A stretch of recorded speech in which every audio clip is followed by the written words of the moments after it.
This is Divinity Original Sin 2. It's a turn-based RPG from Larian, a studio that would go on after this game to craft one of the best games ever made in any genre, Baldur's Gate 3.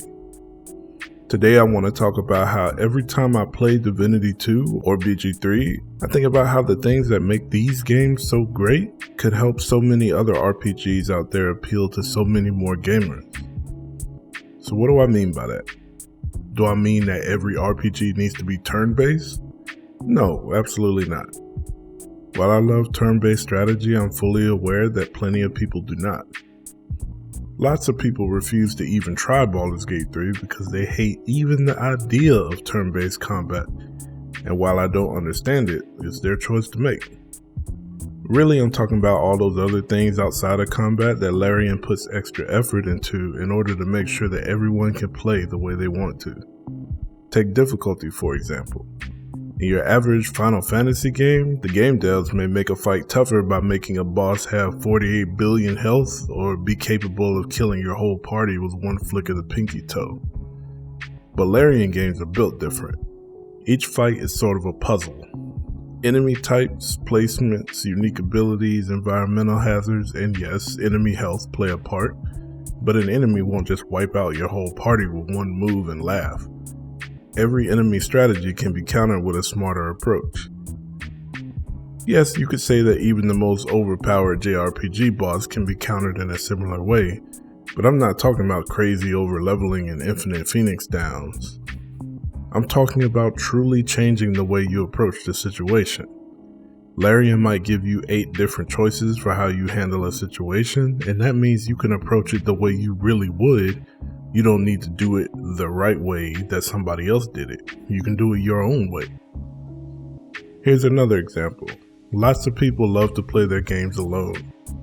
They want to have a grand adventure with a party of powerful and diverse companions, but they're okay if all those companions are computer controlled. But Larian allows you to play with a friend as your companion. You can have every companion in your party be controlled by a different friend if you want. You can have that friend with you on the couch, or online, or crossplay, or in any combination you need.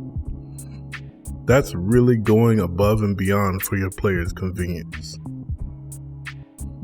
When is the last time you could play a Kingdom Hearts where your friends could be Donald and Goofy? What about a Final Fantasy where your road trip buddies were your actual homies in real life? Would have made that story a whole lot better, right? Some of you will never relate to the experience of going on an adventure with people you really care about, but let me tell you, it can't be beat.